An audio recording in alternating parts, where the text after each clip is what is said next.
Welcome back to a brand new episode of Gen Z BTC. It's me, Satoshi Guapamoto. I've been gone for a minute, but I am back. I've been focusing a lot on work and a lot of different content that I'm making. And today I just wanted to talk about getting to one Bitcoin, right? Here's the truth. Getting to one Bitcoin will literally feed families, all right? Like it'll actually feed generations. And I know what you're saying. Getting to one Bitcoin is impossible. Saving up $100,000 and being able to get to one Bitcoin is impossible. Maybe in your situation right now, that might be the case, but this is the truth. It's a lot harder to get to 150,000 than it is to get to 100,000. And it's going to 150,000 very soon. Probably before November, I would say. And then getting to 150,000 is a lot easier than getting 200,000, which is also probably happening this year before the end of the year. And then getting to 200,000 is a lot easier than getting to a million. And that's happening within this decade, right? So we have a golden opportunity to buy something for $100,000 and then have it go to $1 million. The same way that all the boomers back in the day had the opportunity to buy a house for $100,000, buy the house outright.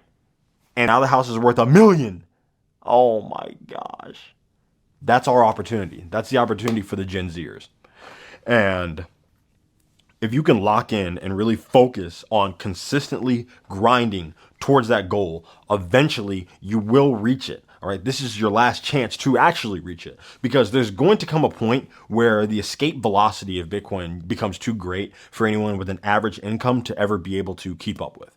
And it doesn't really matter how many hours you're putting in or how much you're working, because if you're making $30 an hour, you're never going to be able to own something that is $1 million and that keeps appreciating. It's not a static million.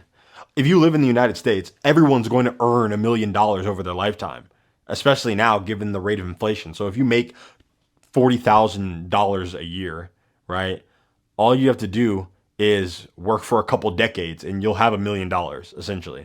But if the million keeps growing, then you'll never actually get there. Bitcoin's not just going to get to $1 million and stay there. It's going to get to $1 million, then 2 million, then 10 million. And if that sounds insane to you, there's a lot more work to be done. But what I can say here to simplify it is that there is a limited amount of Bitcoin and an unlimited amount of dollars.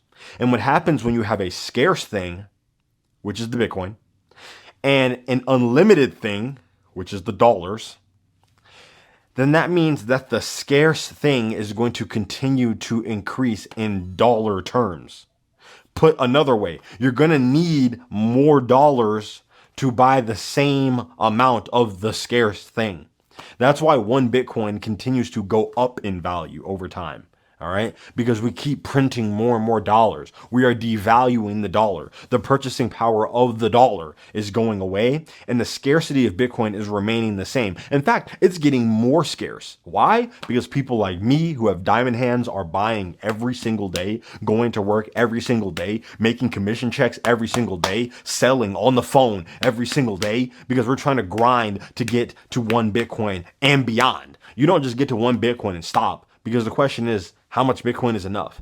It's like asking a country how much gold is enough. You really want as much as possible, right? So that's going to happen.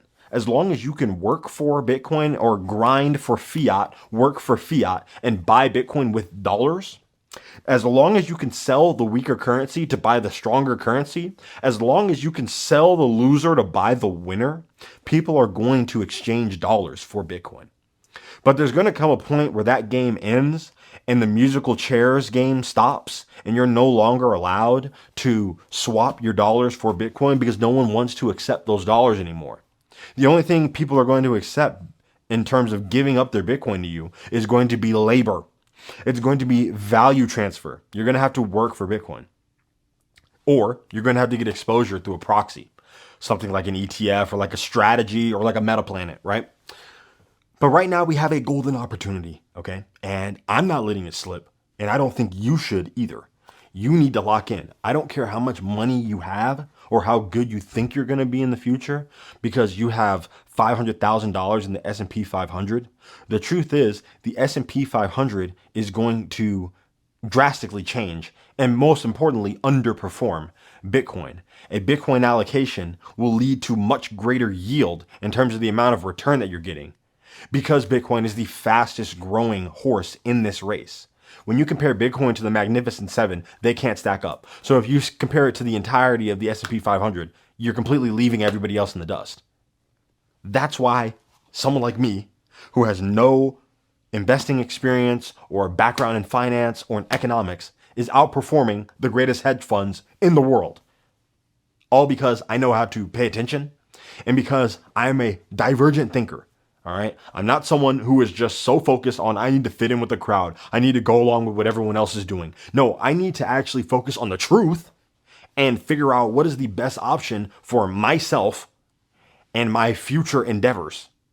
Bitcoin is that option because for young people, there is a path to wealth. There is a path to ownership, but that path is paved in Bitcoin.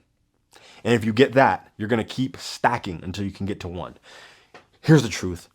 Not everyone's going to make it. Not everyone's going to make it to one. In fact, a very, very, very small group of people will make it to one. And it is what it is. Some of it's going to be luck. Some of it is going to be the ability to actually pay attention and start working towards it, right? And then another level of it is going to be being able to hold through all the turbulence, through all the ups and downs. You're going to have to be able to hold Bitcoin all the way from 500,000 down to 250,000, all the way up to 800,000, down back to 500,000, and then up to 2 million. You know what I'm saying? That's going to actually happen. So if you can't mentally handle that, you're probably not going to make it. But if you can understand what you own, you're going to be straight. Basically, the people who are able to lock in right now, we gonna be straight, all right? More videos are coming on the way. I'm gonna get back to daily uploads, like actually. So I appreciate you guys who have stuck around, watch the channel grow. We're about to go a lot higher. I appreciate you all. Make sure you like, comment, and subscribe. Share it with someone else who needs to hear this message. And remember to stack sats or die trying.